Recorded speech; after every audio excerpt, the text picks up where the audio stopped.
علمی point number 23 وہ ہے میرے بھائیوں، قرآن حکیم کا جو بیسک یونٹ ہے وہ ہے آیت. عربی میں ہم اسے کہتے ہیں آیتن. جو آیت کے اینڈ کے اوپر وہ تا تھی جو ختم ہوتے اس کے نقطے بھی اڑ گئے، اب صرف گول دائرہ ہی رہ گیا، چونکہ وہ سمبل کے طور پہ تھا نا. ویسے وہ تا ہوتی ہے، گول تا، نشانی کے طور پہ. آیتن وقف کریں گے آیہ، اردو میں آیت، اور اس کو ٹرانسلیٹ کریں گے نشانی، انگلش میں کہیں گے سائن. قرآن حکیم کی جتنی بھی صورتیں ہیں، ہر صورت کا جو بیسک یونٹ ہے وہ آیت ہے. جیسے اگر میں پوچھوں یہ دیوار کا بیسک یونٹ کیا ہے تو آپ کیا کہیں گے؟ اینٹ. یہ دیوار ہے، اس کے اوپر 1200 اینٹیں لگی ہوئی ہیں، اور 1200 اینٹوں کو مینیجبل فارم میں جوڑنے کے بعد ایک دیوار مکمل ہوتی ہے. اس طرح قرآن حکیم میں ہر صورت کی آیات ہیں جن کو اللہ تعالیٰ نے وحی کے ذریعے نبی علیہ السلام کو تعلیم فرمایا. اس کی ترتیب توقیفی ہے، اور قرآن حکیم میں کم سے کم آیات جو ہیں وہ 3 ہے صورت کی. کوئی قرآن حکیم میں صورت ایسی نہیں جس کی 3 سے کم آیات ہوں. اور عربی میں جمع بھی 3 سے شروع ہوتا ہے. ہمارا تو 2 سے ہی جمع شروع ہو جاتا ہے نا اردو میں. عربی میں واحد ہے، اس کے بعد تثنیہ ہے 2، اور پھر ہے 3 اور 3 سے آنورڈ وہ جمع ہے. رب المشرق والمغرب سنگولر، رب المشارق والمغارب کئی مشرق اور کئی مغرب، اور رب المشرقین اور رب المغربین 2 مشرق اور 2 مغرب. اس کے اوپر بھی میرا کلپ ہے کہ یہ کیا مطلب ہے. کہیں آتا ہے 1 مشرق 1 مغرب، کہیں آتا ہے 2 مشرق 2 مغرب، کہیں آتا ہے 2 سے زیادہ مشرق 2 سے زیادہ مغرب. وہ آپ دیکھ لیجئے گا. تو عربی میں اس طریقے سے. تو قرآن حکیم میں چونکہ سورت ہے تو اس میں آیات ہیں، تو آیات کم از کم جمع تو ہونی چاہیے، تب ہم انہیں آیات بولیں گے. تو کم سے کم آیات جو ہیں وہ 3 ہیں، اور قرآن حکیم کی سب سے چھوٹی سورت کی بھی آیات 3 ہی ہیں. انا اعطیناک الکوثر فصل لربک وانحر ان شانئک ھو الابتر. 3 آیات ہیں.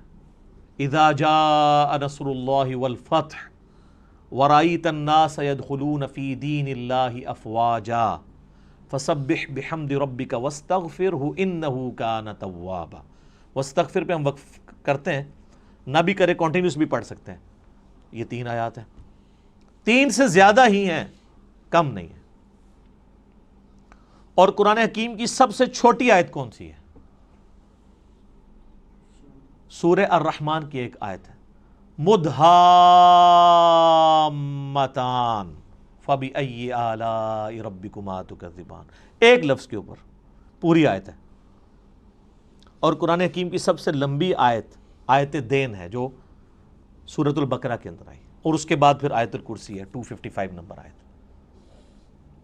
اب آیت الکرسی آپ دیکھیں اتنی لمبی ہے، اس کی کئی چھوٹی آیتیں بن سکتی ہیں، اور اس میں ربط بھی ہے. اللہ لا الہ الا هو الحی القیوم لا تأخذہ سنۃ ولا نوم، یہ 2 آیتیں بن سکتی تھی. لہ ما فی السماوات وما فی الارض، تیسری آیت بن سکتی تھی. من ذا الذی یشفع عندہ الا باذنہ یعلم ما بین ایدیہم وما خلفہم ولا یحیطون بشیء من علمہ الا بما شاء وسع کرسیہ السماوات والارض ولا یؤودہ حفظہما وہو العلی العظیم. اتنی لمبی یہ آیت ہے، اس کے ٹکڑے ہو سکتے تھے. یہ پوری کی پوری ایک آیت ہے. یہ ہمیں کس نے بتایا؟ نبی صلی اللہ علیہ وآلہ وسلم نے. اور نبی علیہ السلام کو اللہ تعالیٰ نے وحی کے ذریعے یہ بات بتائی ہے. لہٰذا قرآن حکیم کی جو آیات ہیں یہ بھی وحی کے ذریعے بتائی گئی ہیں کہ یہ آیت ہے، یہ آیت ہے، یہ آیت اتنی لمبی ہے، یہ چھوٹی ہے. بعض اوقات آپ دیکھیں گے کہ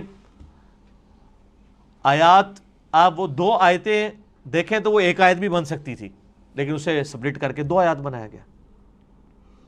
حروف مقطعات ہی آپ دیکھیں، کئی جگہ حروف مقطعات کی پوری آیت بنتی ہے، اور کئی جگہ وہ ایک آیت کے ساتھ جز کے طور پہ ہوتی ہے. اب یہ صحابہ کرام نے اجتہاد سے نہیں کیا، یا کسی کاتب کی مرضی سے نہیں ہوا، بلکہ یہ اللہ تعالیٰ نے وحی کے ذریعے اپنے محبوب صلی اللہ علیہ وآلہ وسلم کو تعلیم فرمایا۔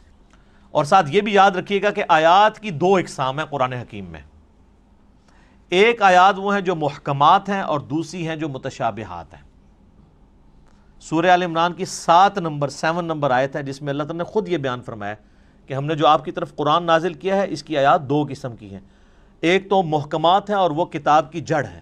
محکمات کیا؟ جن میں حکم نازل ہوئے ہیں، جیسے حکم ہے کہ ایک اللہ کو ایک مانو، پیغمبروں پر ایمان لاؤ، کتابوں پر لاؤ، فرشتوں پہ لاؤ، آخرت پر لاؤ ایمان، نماز قائم کرو، زنا سے بچو، چوری سے بچو، ماں باپ کے ساتھ حسن سلوک کرو۔ جتنے اللہ کے احکامات ہیں یہ محکم آیات ہیں، اور قرآن نے کہا کہ یہ ام الکتاب ہے، کتاب کی ماں ہے، جڑ ہے۔ اور پھر کہا گیا دوسری جو قسم ہے وہ ہے متشابہات۔ سورہ آل عمران آیت نمبر 7، میں ٹائم بچانے کے لیے عربی اس کی اسکپ کر رہا ہوں، ڈائریکٹ اردو میں بات کر رہا ہوں۔ اور کہا گیا وہ متشابہات جو ہیں ان کی جو تعویل ہے وہ صرف اللہ کے علم میں ہے، اور اہل ایمان صرف ان پر ایمان لاتے ہیں اور اس کی تعویل کو اللہ کے سپرد کرتے ہیں، اور پھر اللہ سے یہ دعا کرتے ہیں کہ جو کچھ اس کتاب میں نازل ہوا ہم اس پر ایمان لاتے ہیں، اور پھر وہ کہتے ہیں ربنا لا تزغ قلوبنا بعد اذ ہدیتنا وہب لنا من لدنک رحمہ انک انت الوہاب آمین۔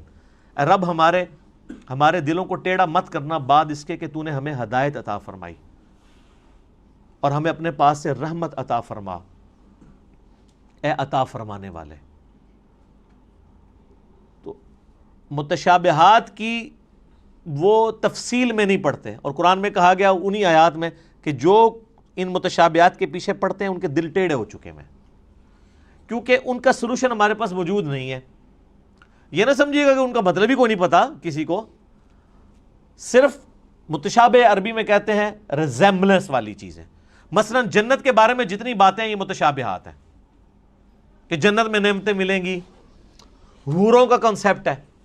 اب دنیا میں اس کی مثال آپ من و ان تو پیش نہیں کر سکتے، دنیاوی عورتیں تو اس کی مثال نہیں ہو سکتی، لیکن دنیاوی عورتوں کو اللہ تعالیٰ نے ایک ریزیمبلنس کے طور پر دنیا میں ماڈل کے طور پہ پیش کیا ہے کہ بس جس طرح یہ ہے ایسے ہی حوریں بھی ہوں گی۔ لیکن وہ کیسی ہیں؟ وہ سورہ سجدہ میں ہے کہ جو اللہ نے تمہاری آنکھوں کی ٹھنڈک چیزیں نعمتیں چھپا رکھی ہیں وہ کوئی اس کو امیجن بھی نہیں کر سکتا۔ بخاری مسلم میں ہے کہ نہ کسی کے دل میں ان کا کھٹکا بھی گزرا ہے کبھی، نہ کسی آنکھ نے دیکھی، نہ کان نے سنی، نہ کسی کے دل پہ کھٹکا گزرا جو اللہ نے جنت میں نعمتیں تیار کر رکھی ہیں، لیکن اس کی مثالیں بیان کی جاتی ہیں۔ اسی طریقے سے کہا گیا شہید زندہ ہے لیکن تمہیں شعور نہیں ہے، کہہ دیا نا بھئی زندہ کیسے ہے؟ مرا ہوا ہے، اٹھ نہیں سکتا، قبر سے باہر نہیں نکل سکتا۔ یہ متشابہ آیات ہے کہ وہ آخرت کی زندگی ہے، اس پہ دنیا کے رولز اپلائی نہیں ہوتے۔ اچھا قرآن بار بار کہہ رہے ہیں کہ تمہیں شعور نہیں ہے۔ ہمارے مسلمانوں نے جس چیز سے منع کیا تھا شعور نہیں ہے، انہوں نے الٹا شعور بنایا اور کہا جی زندہ ہے تو زندہ سے تو ہم مانگ بھی سکتے ہیں، تو اسی لیے ہم جا کے مردوں سے مانگتے ہیں۔ تو اس پہ پھر میں ہی پھکی دیتا ہوں کہ یہ زندہ بندے میرے پاس بیٹھے ہوئے ہیں 70-80 کے قریب، میں کسی سے بھی پانی مانگوں مجھے دے دے گا۔ آپ ذرا اپنے والے زندہ سے ذرا مانگو نا کہ چلو قبر کے اندر سے کوئی ہاتھ باہر نکال کے بتا دے۔ اگر آپ یہی رول لگا رہے ہو پھر آپ کو ماننا پڑے گا کہ یہ زندگی اور وہ زندگی اور، اس زندگی میں سانس کی ضرورت ہے، کھانے پینے کی ضرورت ہے، اور رفع حاجت کرنے کی ضرورت ہے، اس زندگی میں ان چیزوں کی ضرورت نہیں ہے۔ تو جب شعور ہی نہیں، متشابہات ہیں اس کے پیچھے پڑے ہوئے ہیں۔ اور بخاری مسلم میں حدیث ہے، تم دیکھو جب کوئی شخص قرآن کی متشابہ آیات کے پیچھے پڑا ہوا ہے تو جان لو یہ وہی بدبخت اور گمراہ شخص ہے جس کے بارے میں قرآن میں اللہ نے کہا ہے کہ ان کے دل ٹیڑھے ہو چکے ہیں۔ اور اہل ایمان کی نشانی ہے ربنا لا تزغ قلوبنا بعد اذ ہدیتنا۔ تو یہ متشابہات اور محکمات پہ بھی میرا ایک کلپ ریکارڈڈ موجود ہے جس میں میں نے ڈیٹیل کے ساتھ اس کے اوپر ڈسکشن کی تھی۔